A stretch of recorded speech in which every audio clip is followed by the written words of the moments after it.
right, so we've got to rehouse a ton of tarantulas. You guys know that. We've already done a couple of videos on it already. Some of them are pretty similar. I'm kind of like, what are we going to do different? Well, I'm not really certain what we're going to do different, but I definitely know that we're going to need some supplies. So let's take a peek. So as I showed you in one of the previous videos, we want to go and redo the Brachypelma bull mice tank. We want to do that Haproctera tank. There she is right there behind the wood. They're both kind of boring tanks, but they are desert tanks, so they're desert and scrubland, so we have limited options. The Panama Blonde, the Salmopoeus pulcher tank, it's just so overgrown.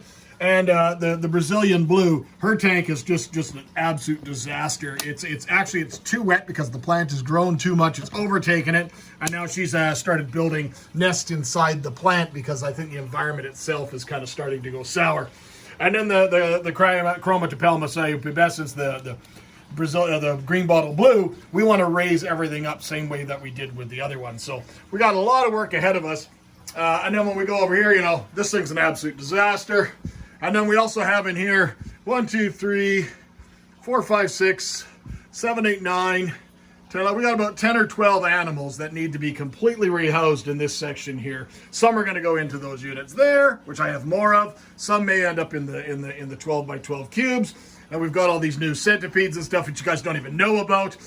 Those need to be all set up as well, and something a little bit more proper for them.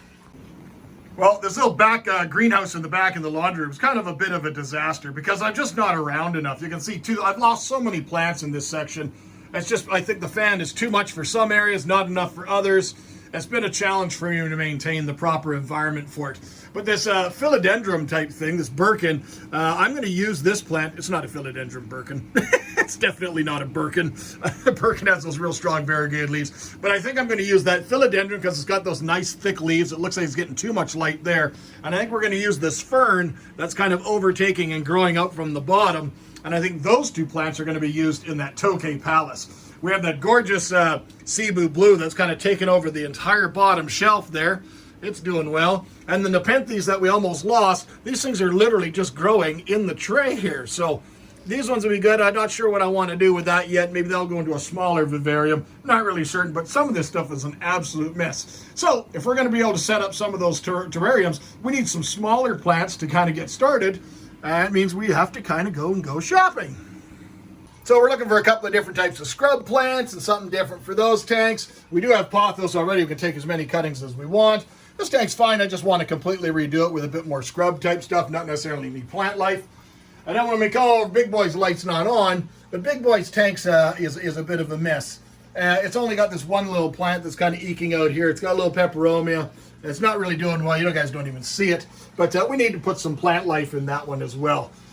And then when we come over on this side, the Tokay Pallas, without the misters running, when I go away for a week or so, the plants do well. Don't do well. But the little rabbit's foot fern is doing okay there. I'm thinking of putting that other fern type plant here, and then maybe putting that philodendron in the black, or vice versa. Not really sure. We'll see which ones go better. And then we'll take all these cuttings of these different, like micans and different types of philodendron type vines. The problem with them is they really need to kind of get into a tank and establish before adding the animals. And the animals, we added the animals about a month after we added all the stuff to it, and the animals have just torn the plants apart. They just move them all around. But the tank looks terrible during the daytime. It's at nighttime when the animals come out. So I think if we get a bit more heavy plant growth in here, I think we'll see the animals a little bit more possibly during the day.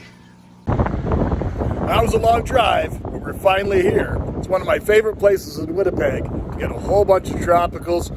They're very, very good prices. It's Plant Momma. It's a long way from home. It's way on the other end of the city, but it's definitely worth it. Let's go take a peek. I really don't know if there's anything better to do on a cold, wintry day. It seems to be it's always wintertime when I'm doing these setups, but coming here to Plant Momma, it takes you into an entirely different world. They have a little bit of everything. And we're going to look around and see what kind of plants we can find to maybe line out some of those terrariums. Beautiful epiprendium, the one that's known as Cebu Blue. We have a large one of that growing underneath I showed you guys. Some anthuriums, Christmas cactus, different types of philodendrons, pothos and scindapsus, all sorts of stuff. I do like that variegated, we had one, but I ended up losing it, but the variegated Spathiophilum, that's a great terrarium plant. Can get a little bit big, but it's definitely, it gives you a nice little splash of color. And philodendron micans with those beautiful velvety leaves. For me, most of the time, they get a little bit harsh. They have to be in a much lower light for my conditions, and something like the tarantulas would just cover that with webs, so that's not a plant that would really work well for us. But Plant Momma doesn't just have plants. They have absolutely everything else that you would ever need to take care of your plants to their absolute best. So be it for that you're keeping cacti, or you're keeping some of the most cherished things like some of the different aroids and anthuriums. They're a little bit more specialized. They've got everything you're ever going to need. To give you just an example, here's a philodendron belletii. My last one that I had, the big one that's still in the window downstairs, that's eking by because I bought it early thinking it was going to be used in the plant wall, which isn't complete. Well, there's a whole table of them here being bottom fed, being bottom watered, which is a great thing to see. And how much do they cost? Considering the last one I bought was $150, well, this one's only 15 bucks. So it's definitely worthwhile making a trip to Plant Momma because they have great selection at incredible prices. Look at that. Isn't that striking?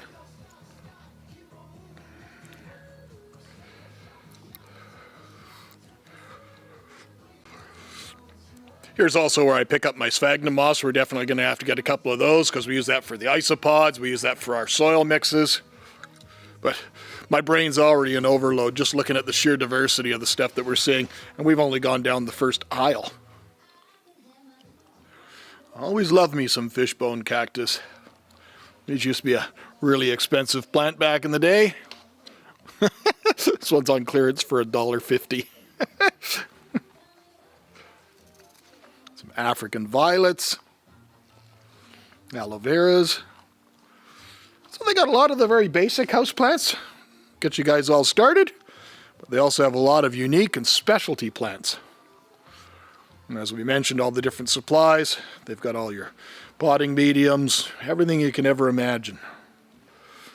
Lots of Phalaenopsis that are finished blooming. We're kind of catching them in kind of a downtime right now because what they normally do is at this time, normally this is kind of for some reason seems to be the time of year that I'm always here. And usually when I walk in, the entire center, now you haven't seen the center because I'm walking around the outside, but usually the entire center of this space is filled with Christmas stuff. And their plants are about to arrive next week, she tells me.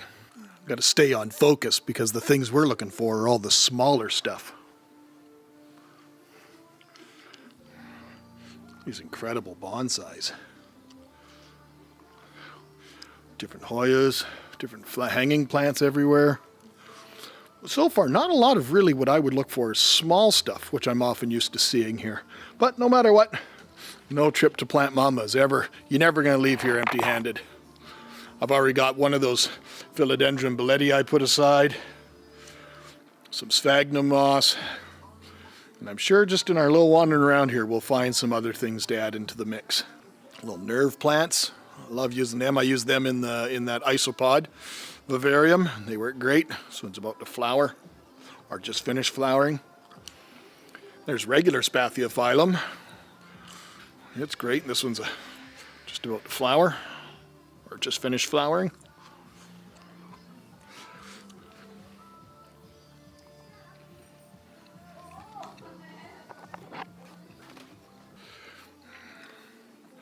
That's what I'm kind of looking for. Maybe some different types of ferns. Maybe if I can find a maidenhair fern, that would be one that I would like. So we got Boston ferns there. They get too big. We've got asparagus ferns. They're just too lightweight for me, for my surroundings, for what I'm going to need it for. Not sure what that one is. The ever popular Andersoni, Monstera Andersoni. Very, very vining. Gets too big for our purposes. Maybe I should be looking up.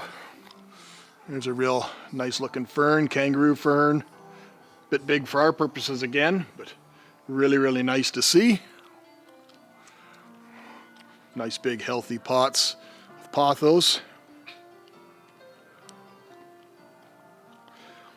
It's a plant you don't really see very often anymore. The old perennial favorite, Dieffenbachia. Dumb cane. Here's some unique stuff.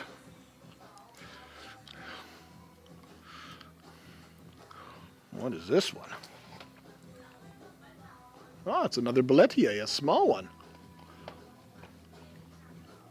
It's got 2 plants in it. Might have to snag that. There's that Spathiophilum. Great variegation on the leaves, but also heavily textured. So they're very prone, very easy plants to handle. They can handle a fair bit of desiccation, but it's just that nice little hint of variegation. I can see they have lots of maidenhair ferns, which is one of the ones we're looking for, but they're all in these arrangements, and almost all the other plants in the arrangement are plants that we'd ever use. I would never use a calancho or any of these sort of jade plants in any of my things. Anthuriums we could use, but maidenhair fern, nerve plants, some of those things, but there's not one of them that has all stuff that we would use. So that one's out.